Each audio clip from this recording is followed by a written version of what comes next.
All right. So That one looks dangerous too. Very dangerous. we're getting more creative with it. I want to know the makeup thing, whether that's recording anything. That's called I That's a forgot my Bond stand because I was moving bags and Bit of Revlon. Yeah. Good, I thought you were a good secret choice. agent or something, and that's actually a recording device. It is, it almost looks like a taser or something, right? Yeah. Great place to hide one, right? In a makeup. Taser. I was designing one that goes on your phone. A taser? Yeah, actually, I was designing a, what do you call it? Spray something? Pepper spray. Oh, that's Yeah. a good idea. Yeah, I was gonna say I'd go for that Kickstarter, right? Just No, I just do it. I wouldn't go to anybody else. Yeah. all right, so we have the new girl. The new girl. Hi, guys. Hello. Yes. Hi. So how is it? How's the dynamic between you and the other new faces on the team Yes. and our crew as we know it? Because it's got to be like there's you're part of the other, Yes. because you're not part of our crew, but you're not truly a part of that group either.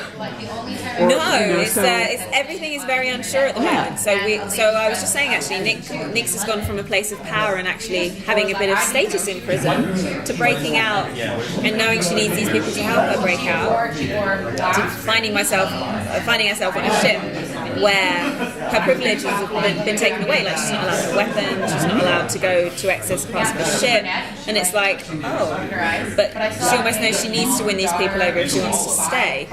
So it's like taking a step back and feeling a bit vulnerable in a way because she's got all her protection and her things have been taken from her. It's almost like another prison, but we'll see how she goes with it. And does she have to now find what she can do to contribute to the team, to not just to earn their trust, but to earn the need to stay on the ship with the crew, right? And she knows that they're only going to let her stay if she, shows them that she can do things that are different from them. Yes. To add her contribution that them have. Yeah. So are we going to be seeing a lot more of that coming up then? Yeah, well, that interesting about Nix is she does own a certain set of skills that are different, completely different to the rest of the crew. So she can contribute in that way. We haven't But seen you'll that yet. find you haven't seen that yet, so you will see more. All will be revealed in Nix's backstory episode, which is 206. And we delve into her world and where she's from and why she is the way she is, why she's been on her own for so long. Looking forward to that then. Yes. When Melissa was when Melissa was at the table, we had a bit of a discussion about whether the relationship between Tu and Nick should be a really cool friendship or something romantic. Do you have a preference as to what type of relationship you'd like to play out?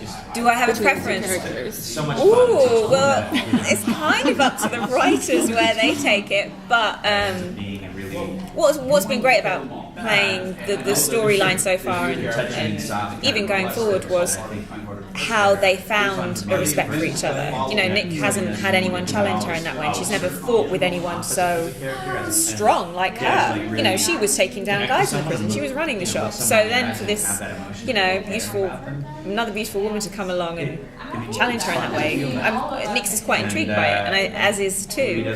So that's interesting. And instead of going down the typical, or I would say obvious route of carrying on and fighting each other, they are strong women, and a truly strong woman would respect another strong woman in that way.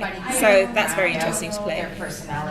Now I know you've written, this was your plan years ago, and you kind of had the story written out. Oh, Joe had a plan when he did the comic book, right? But That's true, yeah. we made him deviate a fair bit. But when you introduced new characters, was that something you knew? No. What happened is when we decided that one had to go. Oh, one had to go. That was done in the generic sense. A character had to go. I've done that a few times. Yeah. Oh my God. Okay, when we decided a character had to go, right? We had to introduce something that was a new concept because we've been finding that, honest truth, 6 people are hard to keep going in a show all the time. It was a bit tough to keep all those characters, so there was a practical decision to do it. But what we found is that the group had been recognized as, before they lost their memories, a very strong group, very dedicated, very strong all together.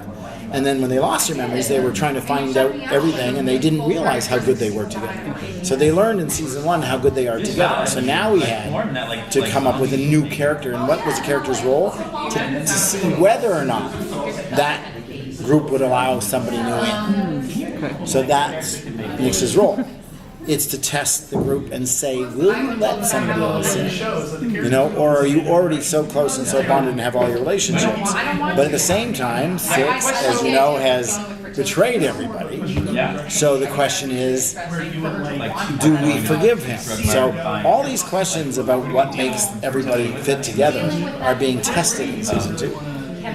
And we also have it's Devin. No, but you were saying you don't want it. Yes, exactly. Right. So, I mean, are they there in a similar fashion? They're not there to test Okay. the loyalties like Like he says. Okay. They're there to provide a purpose. They're there to fill a role. We need a doctor to fix this. You know? We need a tough guy to, conflict with everybody. Okay. Different roles to have. Okay. Nix's character is always planned long term as somebody to try and get in good with the group, and she does test every character. Especially if it's a 5 It's been fun. where you have a strong female character. Now going back to 1, is there a reason why you chose one in particular, or it's just kind of how the dice fell? This is my, I have to wear this one. I have to wear this because his character had a 4 or 5 season arc to it, right? But I wanted to kill somebody, right? I just wanted to do it. In fact, Syfy Channel told me that when within a minute after that tag, we were trended number 1, right? Because of that tag. And when I told them we were doing it, they were, oh my God, we love this. They went bananas. They thought it was the smartest thing we could ever do. In the first episode, they were in shock. Because even when we decided to kill a character, the original structure was episode 8. We were going to keep him on, make sure you got more involved with him. But I guess, how do I say this? I realized that he was the sweetest guy. And he was the nicest guy. So of course he had So I sort of said, guys, that's the one I want to kill. It was so against the normal too. Everyone was just was so surprising, which was great. It had that Joe wow and Paul factor. looked at me The like, impact was there. Joe and Paul looked at me like, are you out of your mind?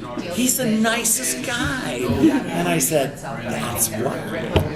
It's really interesting because I don't want Mark to hate me for the rest of No. But it wasn't him. It had nothing to do with him. Yeah. Right. It had to do with this character was the most dramatic to lose. If Six had died and, you would have said, oh, he traitor anyways. A lot of people, in fact, Roger said, people were sending nasty notes to him for betraying the group. Well, the best part about that, though, is it worked out so beautifully because who did he get killed by? Well, he got kind of killed by himself in a way. It's that. No, I that was actually what went was to so set. perfect. I went to set to make sure there was a wild wall so we could shoot it that way because I wanted them facing each other in a shot. Like it wasn't just some random death. It was he was the worst of him was killing the best of him. Yes, Exactly. exactly. So that was the impact for sure. Yeah. Now you tell me, what would I have done with that character anyways? Well, I mean, would Mark- you're a billionaire, When are you going to come back to the ship for? Yeah, that's true. Yeah. Where do you think it could have gone? Jace is an interesting character. Yeah, could we see Mark back as Jace potentially? Jace. Frey, maybe. There's a reason that he was the one that killed one. Right.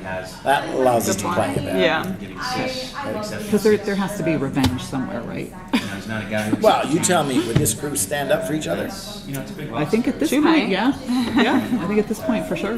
Yeah. Okay, good guess. Yeah. Well, it comes out. It comes out in the script and the story and the characters. Yeah, that's why I say this has evolved. I keep telling everyone this. It's funny how people, even though we plan this whole thing out, when you see the chemistry between the different actors and the characters and what happens, we change and we capitalize on that. And when I did not realize how cute one was. I have to be honest. When we were casting him, I sat in a room and I said, okay, he's really cute. And I did like this. There were 3 or 4 people. I said, we got to have somebody who's cute. Everybody else is like, top, blah, blah. You need a cute guy. And everybody's laughing at me in the casting because I said, he's cute, he's cute, he's cute. We got a cute guy. And then that's why I had to get rid of him too, because he was just cute. And cute can only take you so far in the future, you know? Oh, he was really cute. I mean, he was just sweet and nice. And he was like fragile, and he was like sensitive, and he was, Moral compass. Yeah. Yeah. Well, now you don't have one? Great. Well, but Devin, you're going to see, is a sensitive character. That's true. Yes. That is true. For He's got a different very reasons. interesting backstory as well. Yeah. Sean.